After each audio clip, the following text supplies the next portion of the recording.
మేడిగడ్డ కుప్పకూలడం వెనక అసలు నిజాలేంటి? నివేదికలు ఏం చెప్తున్నాయి? ఆ ముచ్చటి సంగతేమో కానీ కేసీఆర్ ఫ్రేమ్లోకి వచ్చాక కొత్త ట్విస్ట్ తెరపైకొచ్చింది. కాంట్రాక్ట్ కంపెనీ మంత్రి కోమటిరెడ్డి వెంకటరెడ్డిదేనన్నారు కేసీఆర్. టీవీ9 బిగ్ డిబేట్లో తన ఆవాజ్ వినిపించారు కోమటిరెడ్డి. ఆయనకు కౌంటర్గా లేటెస్ట్గా మాజీ మంత్రి జగదీష్ రెడ్డి సీన్లోకి వచ్చారు. మాచారెడ్డి మండలంలో 25 సెంటీమీటర్ల వర్షం కురిసి పెద్ద వరద మానేరు వాగులు వచ్చేసి ఆ మిడ్మైన కట్ట కొట్టుకొని పీకినారు.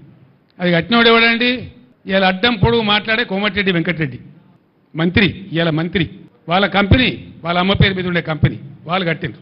మేము అన్నాడు కోమటిరెడ్డి కంపెనీ మీద కేసు పెట్టలే, మేము పెట్టకపోదుమా అని జైలు లేకపోదుమా, మీ లెక్క చిల్లర కథ వాడనంటే. మా కంపెనీ కాదు, కోమటిరెడ్డి వెంకటరెడ్డి ఎన్నడూ కాంట్రాక్టర్ కాదు, ఆయనలాగా దొంగ రాజీనామాలు చేయలేదు.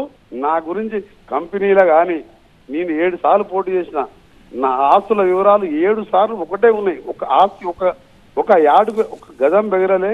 నేను కాంట్రాక్టర్, నేను నా భార్య, నా కొడుకంటే లేడు, నా బిడ్డ కంపెనీలో డైరెక్టరా, నల్గొండలో కిరాయి ఇంట్లో ఉంటాడా, ఎవరేందో వెంకరెడ్డికి తెలుసు. ఆయనలాగా 1,00,000 కోట్లు దోసుకొని ఇవాళ బిడ్డను జైల్లో పెట్టుకోలే. కోమటిరెడ్డి వెంకరెడ్డి కాంట్రాక్టర్ ఎప్పుడు కాదు, ఓన్లీ ఉద్యమకారుడు, కాంగ్రెస్ సైనికుని. అసెంబ్లీలోనే అబద్ధాలు చెప్పగలిగిన వీళ్ళు ఇక బయటప్పుడు నిజం మాట్లాడతారా? ఆయన కోమటిరెడ్డి బ్రదర్స్ నిజం మాట్లాడంగా మీరండి వినరా? జీవితంలో దళితుని పేరు ముఖ్యమంత్రి చేస్తాను మోసం చేసి 2,00,000 కోట్లు ఆస్తుందండి. నిజాం కంటే ఎక్కువ ఆస్తుంది. ఇవన్నీ గుంజుకుంటాం. 4 ఏళ్ళ ఈ ఆస్తులన్నీ రికవర్ చేస్తాం. చరిత్ర లేని విధంగా ఎమ్మెల్యేగా నన్ను ఒక దళిత ఎమ్మెల్యే సంపత్ని ఇల్లెందుకు ఇందిరమ్మ ఇల్లు నువ్వు 5 డబుల్ బెడ్ ఎందుకు కట్టలే అన్నందుకు డిస్క్వాలిఫై చేసినోడు, నీ దమ్ము లేనివాడు ఎందుకు కేసు పెట్టలేదు? 10 ఏళ్ళు కేసు పెట్టేది ఉంటుంది. సిబిఐ కూడా రేపు రాష్ట్ర ప్రభుత్వంకి వెళ్ళి క్యాబినెట్ లో ముఖ్యమంత్రి గారికి చెప్పి కాళేశ్వరం మీద తీర్మానం చేపించి వచ్చే క్యాబినెట్ లో ముఖ్యమంత్రి గారు రిక్వెస్ట్ చేస్తా, సిబిఐకి అప్పచెప్పి నా ఆస్తుల మీద త్వరలోనే ఎంక్వైరీ చేపిస్తాను. ఎక్కడైనా నేరం జరిగింది అని చెప్పి ఒకరికి తెలిసినప్పుడు, అది మీకైనా నాకైనా, ఆ నేరం గురించి వెళ్ళి చట్టానికి చెప్పకపోవడం అనేది మాత్రం అది కూడా పెద్ద నేరమే. కాబట్టి దాని కింద వెంకరెడ్డిని విచారించాలి మొట్టమొదటి. అందుకే ఈ ప్రభుత్వాన్ని కదిలించాలని చెప్పి కేసీఆర్ గారు ఈ ఎండలలో కూడా పొలాల్లో తిరిగి రైతుల సమస్యల కొరకు దీక్షలు చేయాలి, ప్రభుత్వాన్ని మెడలు వంచాలనే ఒక ప్రయత్నం మేము చేస్తూ ఉన్నాం.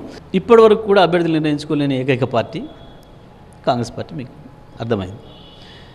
ఇంకా ఇతర పార్టీల నుంచి ఎక్కడ దొరుకుతారో అభ్యర్థులు అని చెప్పి వెతుక్కుంటున్న పార్టీ కాంగ్రెస్ పార్టీ. అంటే దీని అర్థమైంది కాంగ్రెస్ పార్టీ ఎంత బలహీనంగా ఉందో మనకు అర్థమవుతుంది. ఏదో నీ పాలపొంగులాగా మొన్న 5 సీట్లతో అధికారంలోకి వచ్చి ఉండొచ్చు, కానీ కాంగ్రెస్ పార్టీకి అంత సీన్ లేదు అని అర్థమైంది. అందుకే కాంగ్రెస్ పార్టీ భయపడుతుంది. కాంగ్రెస్ పార్టీ ఒక స్థానంలో కూడా గెలిచేదానికి అవకాశం లేదు. ఇప్పుడు మళ్ళీ జాతీయ మేనిఫెస్టో పేరు మీద మోసం చేయొచ్చు అని చెప్పి కాంగ్రెస్ పార్టీ కలగంటుంది. బహుశా కాంగ్రెస్ పార్టీకి చివరి ఎన్నికలు అవుతాయి డెఫినెట్గా, అందులో సందేహం లేదు.